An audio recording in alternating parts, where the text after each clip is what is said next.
everyone. I'm Erin, and this is my podcast called Love is the Remedy. On this podcast, we talk about love and mainly the reality of unconditional love and how that can be expressed in relationships. But also, I love to talk about the power of God's unconditional love for us and how there are multitudes of dark and difficult moments where that love is infused into our lives, and it changes us if we let it. I'm fascinated by stories of shattered templates and paradigms, the search for truth, and the restructuring of lives based on what is real and honest. I love to watch in wonder and awe, and I love to hear stories from people who come to the realization that the lies that they've been told and hold on to don't have a chance against love. I bring guests on who, in my opinion, have fascinating, unique stories and perspectives. They are significant because they have faith in God and love, not because they have it all together from this world's perspective, but because no matter what, they keep their eye and their hearts moving forward and spiraling up into the experience of God's unconditional love. I'm bringing the conversations that I was already having with my friends and family here so that you can relate, maybe find a bit of hope, and most importantly, suggest that you turn your heart and your mind toward the lifelong journey back to God. Today, my co-host Diego is not with us because he's filming another project, but I'm honored to have my next guest on the show. Martha is one of my most favorite people in the world. I've known her for about 9 years, and what I love most about Martha is that she is a straight shooter. She's brutally and refreshingly honest and loves to tell stories. You are all in for a treat today. Martha, welcome, and thank you for being here.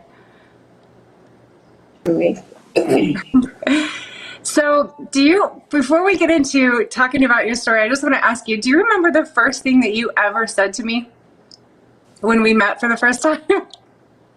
No. No? We sat down and you looked at me and you said, "Well, you're pretty."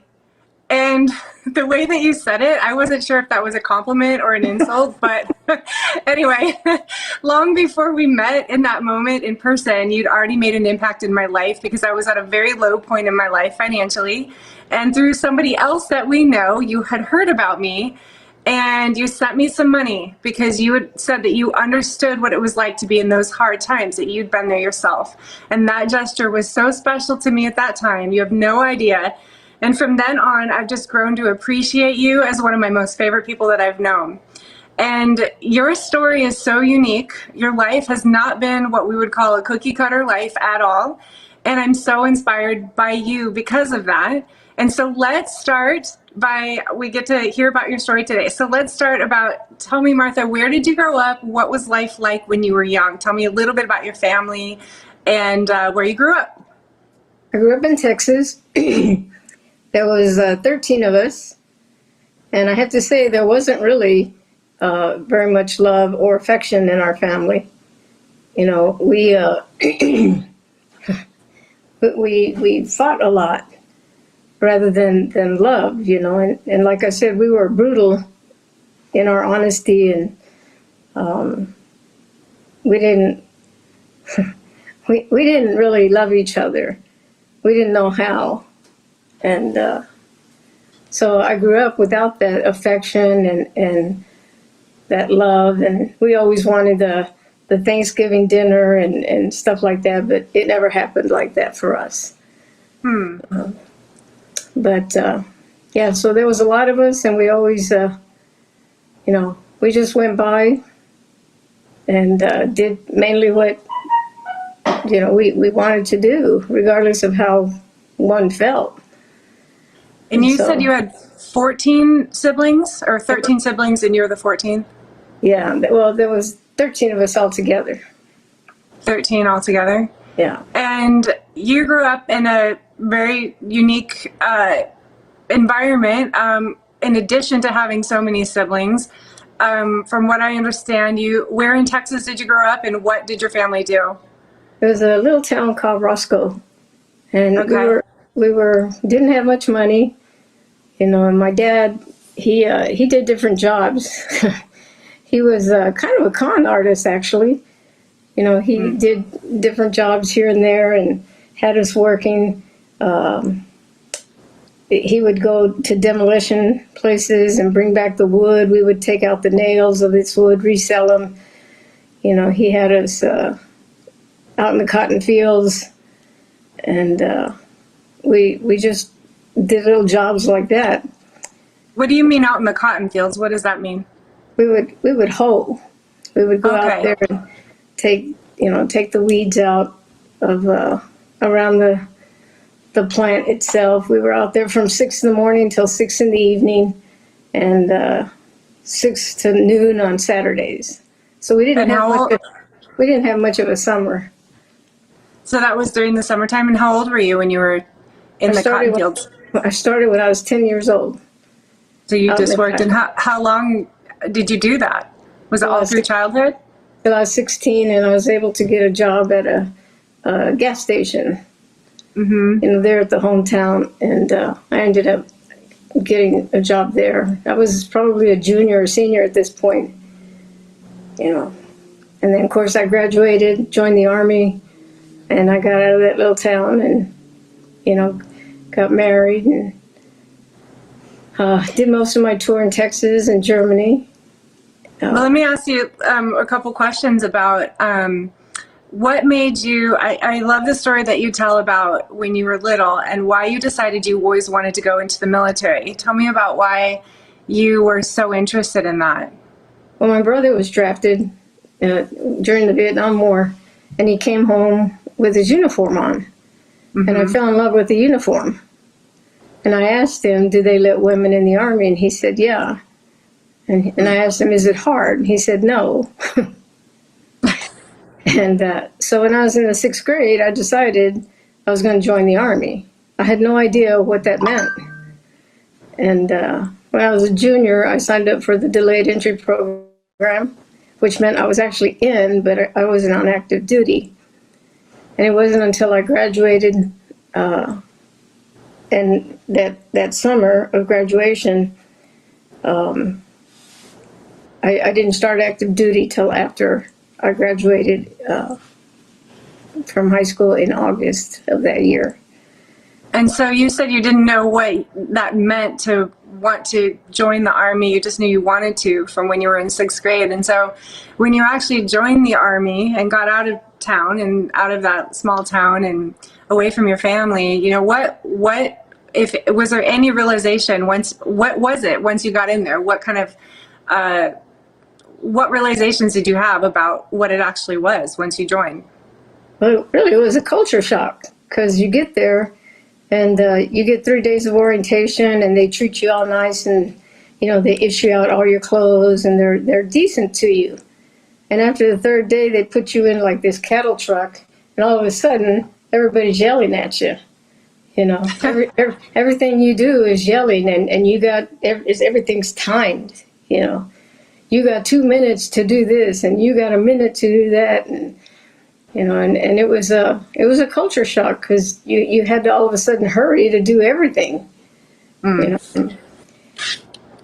was such a demand that you had to, you couldn't lollygag, and you couldn't be what we call a rag bag.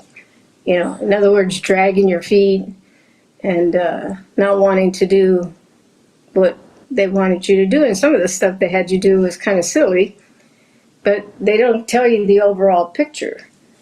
An example of that is they issue you two pair of boots, and one pair of boots you have to put dots on, and on Monday you would wear the dots, and on Monday, Wednesday, Friday you would wear the dots, and on Tuesday, Thursday you wouldn't have the dot. And we're like, this is silly, but what they were actually doing was helping you to break in 2 pair of boots.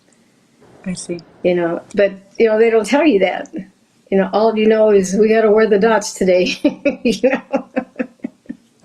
I'm surprised because I know you, and you have a very strong will, and I'm surprised that you didn't rebel quickly once you got in there. And how did you adjust? How did you get used to being, in such a? So you were in a family where it sounds like you were kind of always fending for yourself and figuring it out on your own, to joining the military and having to fall in line and get in line. How was that adjustment for you? But what I didn't realize was that I really liked the structure. I see. I really liked the organization that they had, and it wasn't difficult at all. I really enjoyed that. I embraced that, really, and I kind of became a Karen. Military, it had to be like this, you know, and you go by the book, so I really like that organization and that structure, and it's stuck with me for the most part today. At least I try to, keep that structure because it's organized. But I didn't realize that when I was at home. At home, we didn't have that kind of structure. It was just you do whatever. There was a lot of chaos, and there is safety in structure sometimes, seems like. So oh, go ahead. No, and so I really enjoyed that, and I really fell into it, and and my leaders, my platoon sergeant and squad leader, they saw that I was embracing all that and that I could handle a lot more responsibility. So I was getting promoted pretty quick, and I liked the power it had with it. You had the pin and the rank. You could, I was coming in right after Vietnam, so some of the guys, they weren't crazy about women joining the military. So they weren't very kind, and they were trying to be very rebellious, and, I don't have to listen to you, and, you're just some girl. And so the power that I had with my rank helped me. The fact that I grew up the way I did, having to kind of protect myself, gave me that courage and that energy to be able to stand, in front of these guys and tell them, look, we're not going to play this game, and they didn't intimidate me, and they tried to, but Yeah. So then I got promoted, and I was moving on, and I ended up getting married while I was in the military. So let me ask you a few questions about that. How did you meet your husband? How did you meet him? Well, we ended up doing what they call maneuvers, and we went to Germany. We had to take a whole bunch of equipment to Germany and play some field games out there, and then when we're coming back, we have to clean everything up. And I ended up being shotgun to him, and I didn't like him. Why didn't you like him? Well, because he was just snotty. I worked in the quartermaster field where we would get the supplies. He worked in maintenance. So if a vehicle broke down, they had to come to us to get the part. And he would come in sometimes without his paperwork not being done, and I would always reject it. And he didn't like me because of that. And so he just thought, he was a nice looking guy, and he thought he could just come in and get away with, whatever. And I wouldn't let him. And so he didn't like me. But I ended up being shotgun to him for 12 hours. We got stuck on this vehicle, and we got to talking, and then, one thing, we ended up after this, we were drinking buddies for a while. And then we got married in Germany, and we had our son, and then we ended up moving back to we went to Germany and back to Texas. I was at Fort Hood and Fort Bliss, and then I got out. The Desert Storm came, and I got out. You left to raise your children, right? Right. Yeah. That was nice. We both were first to go to Iraq, and they let me get out to take care of my son, and so I got out, and he went, and I remember you saying, is that was a choice you made? Was that hard for you? Because it sounds like you had just really loved being in the military, and sometimes we have to make those hard choices. And tell me about that decision to leave and decide to raise your children. Yeah, I really did like the military. I wanted to stay in for as long as I could, and because I really did enjoy it. But but I knew one of us, had to get out, and he decided to go, and so I said okay, and so that kind of put an end to my career there. But it was okay, you know. Do I regret it? I think sometimes. I don't know if I regret it. I just missed it. Yeah. And so when you decided to leave and raise your children, you say you missed it. What was it like for you transitioning into yet another era of your life, another phase? And at what time, I know you're a woman of faith, and so at what time in your life did your faith and relationship with God and start to take shape in your life? Was it at this time, or had it been previous to this? Tell me a little bit about when that started to happen for you. Well, I got out, and I got out of the Army in '91, and we ended up in Denver, and we had someone knock at my door, invited me to church, and me and my son went, and it was, it was the people that really helped me they made me feel comfortable. They embraced me in the church, and they would invite me to places, and I used to think, this can't be real. These people, they were nice, and very nice. I'm coming out of the military. I got a sailor's mouth. I'm rough around the edges. I'm just bold. Just come out and just say things. And these church people, they're very nice. They're talking. Martha, would you like to come? And I thought to myself, that's never going to be me. Because I can't be like that. But I watched them, and I said, these people can't be real. There's got to be some kind of front here. But as time went on, I realized that no, they were very sincere in what they were doing, and learning about God and the Bible. They taught me that, they studied with me. I learned the Bible, and it was very interesting, But it wasn't until we went over the 10 Commandments where it says, "Thou shalt not kill." I'll never forget, that was a turning point for me. As many times as I've read that, and as many times that I've heard it, for some reason at that time when I read it, it's like everything just clicked, And I said, well, if the Bible says thou shalt not kill, and that's true, the rest of the book must be true. And so for me, that was when the Bible became my source of authority. And it was really amazing because, like I said, as many times as I've heard it, and because I remember thinking one time, who said you can't kill? Well, your parents tell you that. Well, yeah, who told them? And in my mind, I just kept going. Somebody had to start this. And well, there it was. Now this is where it started. So that must be true. So the rest of the book must be true. And so from then on, I really started paying attention to what the Bible said, and it was that structure, All of a sudden, I got this book telling me how I'm supposed to live, and so I became a Karen again. But in a different avenue. Yeah. Different setting.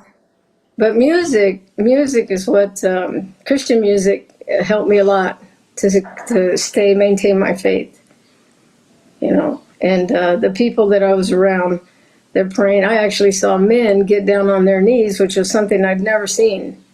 I saw men get down on their knees and pray, and it was a shocker, because I was like, wow, these people are serious.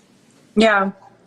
And, so when I want to ask you a little bit about, if you don't mind, about marriage, and did your husband have the same faith as you did? And so that's one question. And the other question is, tell me, if you don't mind, let's talk a little bit about your marriage and the experience that you had. It was there's some great times, you have some great stories, and then there was also something that was very difficult. Do you mind talking a little bit about that? Well, he didn't have a. He would go to church with me, every Sunday and Wednesday, but he was just kind of, in my opinion, just playing. Well, as it turned out, it seemed like he was just playing the part.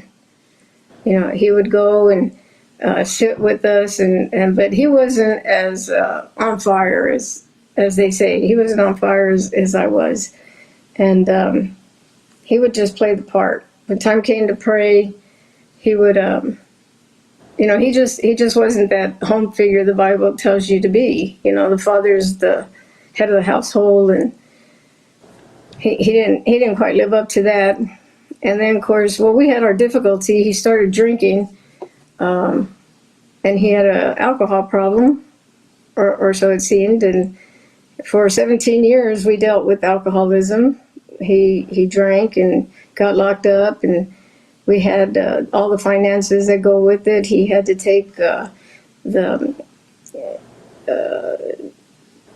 he had to take classes for that. He had to put that thing in his car, everything, and it all cost money.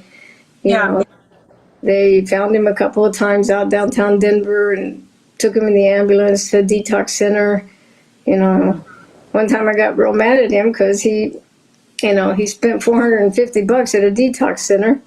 I was like, you never even took me to a hotel for $450, But so, it sounds like he was, I don't know a whole lot about alcoholism. Just I've been around people who've been in recovery and things like that, and I know it's not easy, and there's a lot of demons that people are wrestling with, who turn to alcohol to medicate. But I want to ask you, what kind of impact did that have on you? And it sounds like, maybe it made you feel like you weren't loved in the way you deserved to be loved. You were dealing with a lot of things that probably were hard to navigate. And so how in some of those very difficult moments, dealing with those things, how did you have any kind of a faith? Did you have a disappointment in God or in the community or in, tell me more about if those experiences during that time in your life drove you toward Christ or away from Christ or something different. No, I would say it probably strengthened my faith because I was trying to, I had to pick up the ball.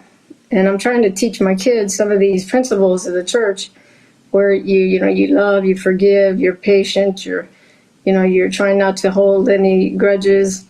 And it seemed like every week I'd come home, try to teach the kids, this is what we're supposed to do. We're supposed to be forgiving and loving and caring and patient. Next thing you know, he's coming in drunk, and I'm like, doing none of that.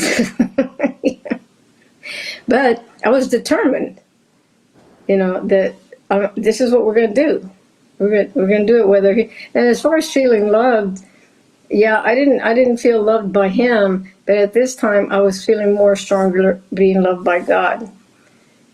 Because I was more involved with the church and the Bible and what he should be doing, what I should be doing. So I was feeling more love and confidence with God than I was with him. So, and yes, there was a point where I really questioned God. I didn't understand. I said, I'm trying to live right, and I'm trying to do what you want me to do, and I'm having to deal with this, And so it was very difficult, but I think it strengthened my faith because I was more determined to maintain that faith and to just keep living the way I'm supposed to live. And, he was doing his own thing. So it sounds like you were committed to God for the reasons you mentioned, but during these difficult times, in spite of the circumstance that you were in, you still wanted to practice the faith that you'd been given and that you were experiencing.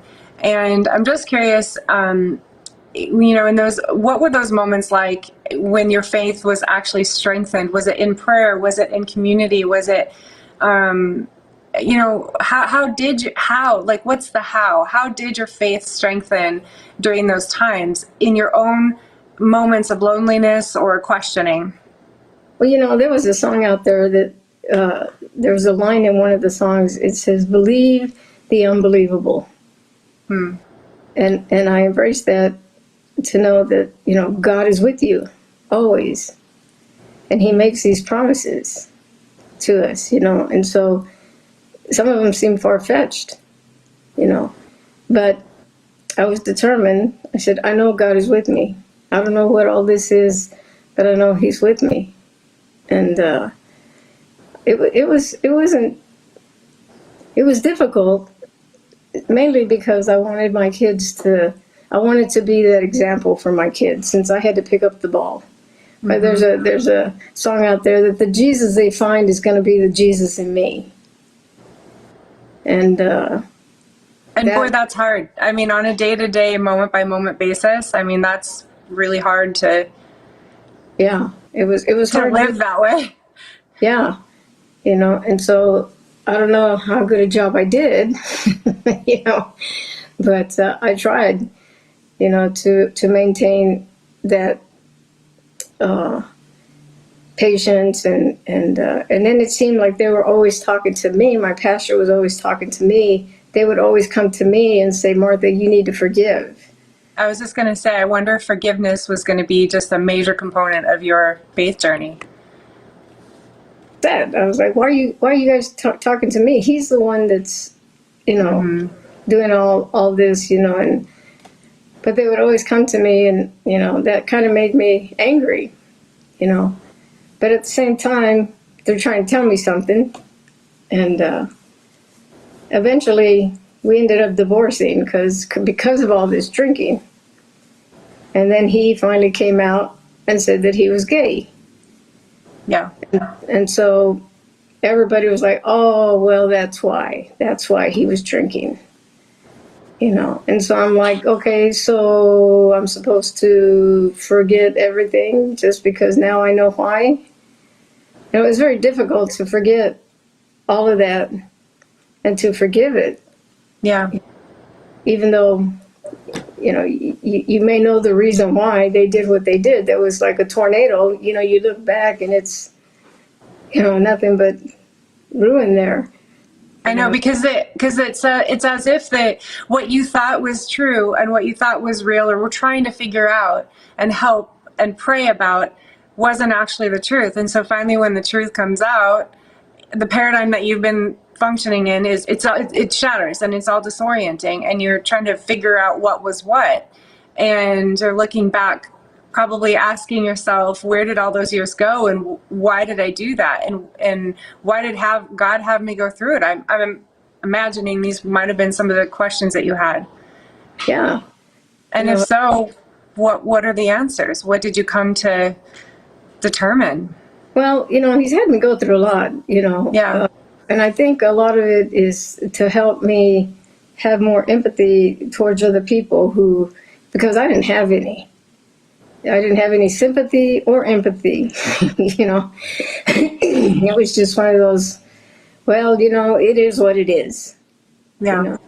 But now, I mean, I can at least feel and know what someone's going through. And I'm not saying that I have all the answers, but I can sympathize with them. And I think for me, that's a big deal, because I'm still not that, let's go over here. But I think I wouldn't want you to be like that. I think you're just great how you are. And I would go, if you started talking like that, I would be like, Martha, like, why are you acting like this? Where's Martha? But it has helped me to grow and see how other people can hurt. Yeah. And I don't, like I said, I don't have all the answers, but I can actually sit there and cry with someone and actually feel their pain. And or be happy for someone when, something good is happening in their life, because I wasn't always like that. And I don't know if that's what God was trying to teach me. He humbled me, that's for sure. because once my husband came out as gay, I just didn't know. I wanted to go hide somewhere. I felt seriously betrayed, and I didn't know. It seemed like everything had been a lie. The last 30 years had been a lie.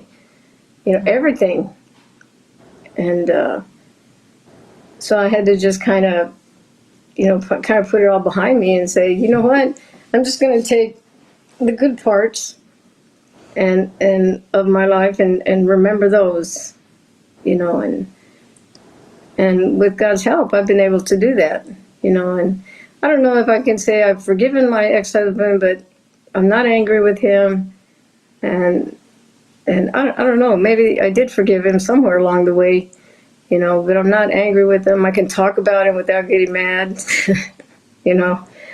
and I can actually, I did talk with him once, and it wasn't, I wasn't angry or anything like that. So I feel like I've overcome something there. I mean, I remember in some conversations that I've had with you over the last few years since all this shook out. I remember you saying that you just don't want to live. You don't want to feel that way anymore. You didn't, meaning I think you just didn't want to feel that the negativity or the darkness or the anger that comes with the trauma or the shock of having experienced all this. And I think you were telling me at the time that was just part of, I don't know if it's part of forgiveness or just part of your walking through and sorting through all of this that you were sorting through at the time, which is you just don't ever want to feel that way again, so you don't live in it anymore. You don't hold on to it. Is that what am I remembering that right? Yeah. It's just not worth it, I mean, if I'm angry at him, he doesn't know it. It doesn't do him any good, or it's not affecting him. So I just let all that stuff go. It was kind of difficult, We had a whole bunch of pictures we were going through, and of course he's in all the pictures. It seemed like every picture we took was ruined because in my mind this was not real. This was a lie too. And I was very angry, and I sought some help, and I had a counselor tell me, I said, if I find out you've lied to me, that's a deal breaker. Because I don't want any more lies. Yeah. And so he told me I couldn't blame. I couldn't. He says you can't hold that standard to everybody. And I was like, yes, I can. That's interesting.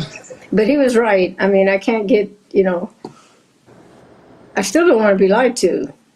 But I don't know so much if it's a deal breaker anymore or not. I think I can handle lies now. Back then, I was just at a point where I was like, I didn't want to hear anybody, I didn't want to hear any lies or anything like that. So, did it ever impact your trust in God? Since your trust was broken significantly through these experiences, did it ever impact your trust in God? No, I don't think it impacted my trust. I mean, I was angry. I didn't understand what was going on. But as far as trusting or not trusting God, no, it never did. I mean, I still believe that God is with me. I trust what He says. It's hard sometimes, but He says He's not going to give me more than I can handle. Wow. I really took that to heart, and so I still take it to heart, that He's not going to give me more than handle. So apparently He knows something I don't, and I hang on to that. So I'm like, okay, well, you're in control, and really that's, we talk about that so much, like God is in control, but we're not really, I don't believe sometimes we know what we're saying when we say that, but He is in control. And when bad things happen to me, it's either I think, okay, this is a test. I don't look at it as, oh, woe is me. another, you know, dilemma. I don't look at stuff like that. To me, it's a test, and I'm like, okay, what am I supposed to learn from this? I know you're still there. I don't doubt you, but if this is what you want me to go through, okay. If it's for me, okay. If it's for others, okay. So I don't know. I just know God has been with me. I think God's been with me since I was young. When I look back at it all, I always had this heart where I wanted to do what was right. I always wanted to do what was right. And even when I was younger, I wouldn't skip school, or my sisters were trying to get me to skip school. I wouldn't do that. I think I was even a Karen in school. Oh. Cool, Martha. Cool. I think I knew it. So I want to know, okay, so we're going quickly through each of these amazing life experiences that you have. When I say amazing, I mean just, I don't know that anybody could go through them.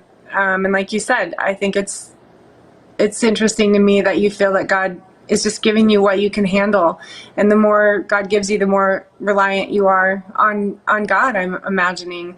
And recently, well, intermittently throughout the time that I've known you, you've had some health things that have happened. And recently you've been in the hospital. And, I got the chance to talk to you when you're in the hospital. And I just, even when you're feeling not when you're feeling really crappy, when you're in the hospital and not feeling well, like your spirit is still so alive, and your heart to share with people about your faith is still so important to you. And that always strikes me, and I appreciate that so much. And I just wanted to ask you, if there's one thing that one defining moment in your faith, all these years, growing up, picking cotton, going into the military, getting married, having a husband who's an alcoholic, getting divorced, him coming out as gay, you having your health issues throughout the last several years. Is there any defining moment that you can point to where you just felt an overwhelming experience of God's love for you? And if not, that's okay. I'm just curious, because you said you didn't experience love in your childhood. You didn't experience, obviously the military is its own culture. And then in your marriage, you didn't get to experience what a godly marriage, a proper marriage would be like. But how has God filled that need for you in a real tangible way? Well, I think the church people, they showed me God's love. Okay, so community. And I really didn't know what that was. But really, love does change everything.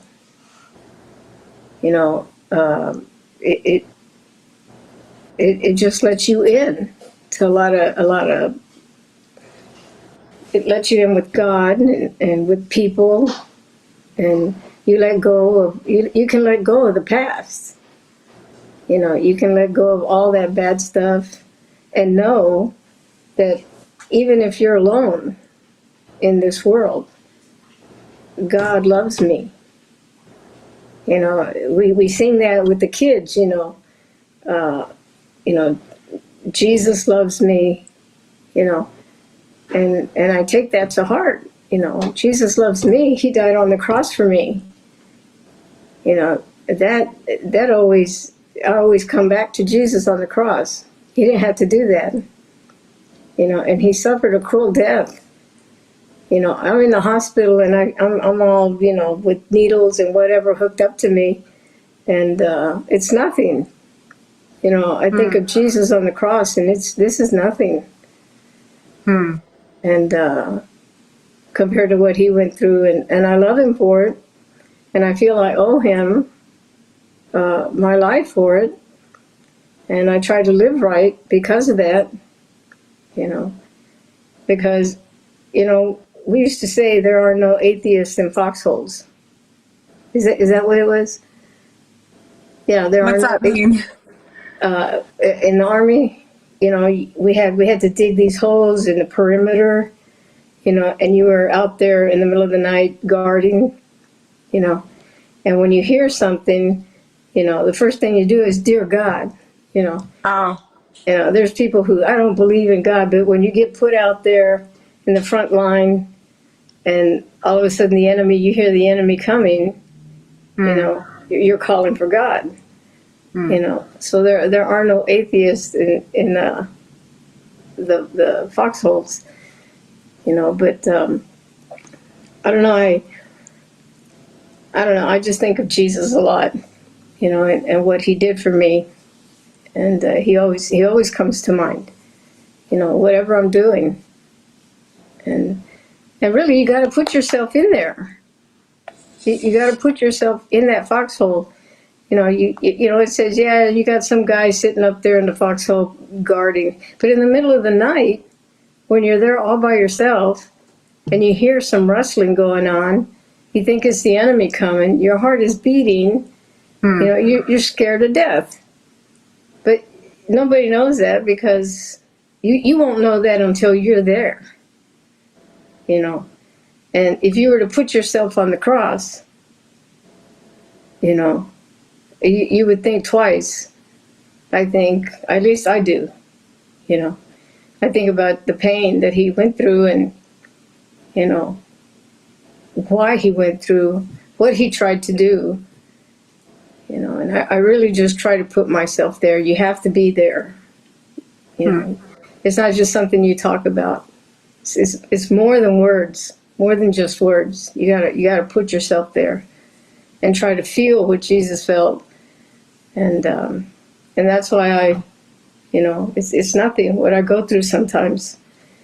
I love Jesus. I want to live for him. I want to be a soldier for him. I want to do what's right. I don't always succeed. I'm not perfect. I fail sometimes, but he says he'll forgive me, and I believe it. And and that's part of, I think, our human experience, is that failure part, but just knowing that forgiveness that, God has for us, I would imagine helps us forgive others, learn to forgive ourselves. Yeah, learn to forgive ourselves. And sometimes that's hard. Yeah. And I tell people, go, you are not bigger than God. If God can forgive you, you can forgive yourself. Just let it go. And I guess that's what I do, because I know, that I know what I did was wrong, and I ask forgiveness, and I know he loves me enough that he'll forgive me. I mean, love changes everything. Winslow's right, it can break things, and it can fix things, can bring things together. If we oh, go ahead. Sorry. If we just understood what that love is. Yeah. And that's one thing that I have, in my own life in the last many years, of just tried to understand and figure out and go head deep in understanding truly what unconditional love means, and how I fall short of it all the time. And that forgiveness, I think, is a huge component that you mentioned. And we're coming up on the end of our interview and our time here. And I just appreciate your wisdom and your honesty and your passion. It always gets me every time I talk to you. I love it so much. So I want to finish up here with, you mentioned my son Winslow, who you've known him for a long time, and you've always just been so wonderful to him. But when he was 6 years old, he said to me that he ran up to me and he said, "Mom, the only thing that you want to think about is love." And I said, "Why is that?" And he said, "Because love is so powerful. It's so powerful that it can break things. It can even break things that aren't true." And I think I was going to ask you, what is the most important thing that comes to your mind when you think about your experience of God's love? And then just to piggyback on that real quickly, what you said was just now is kind of interesting to me. You said, you agree it can break things. It breaks the lies, right, that we're believing that aren't true, but it can also fix things.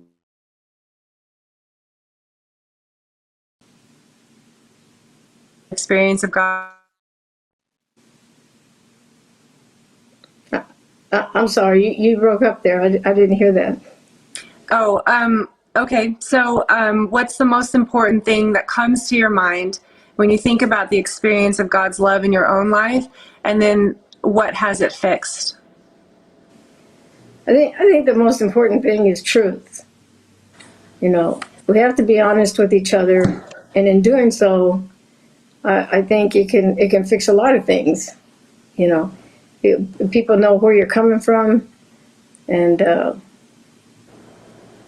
truth is truth. You know, and it'll right the wrong of whatever's going on. We don't always like to hear it, you know, but the truth will set you free. There you go. You know, and so that to me is the most important thing. I mean, other than loving each other, you know, there's the truth that I think we need to tell each other. You know, and for me, that's put things into perspective. You know, people who can't handle the truth, you know, with me, then you know they don't know how to respond to me, so they kind of drift away, which is fine. You know, I'd rather not have them in my life if they're not going to be honest with me. You know, but I think that's been the most important thing is truth. I've always been able to just tell me what it is, you know, and we can go from there, you know, and be able to work from there.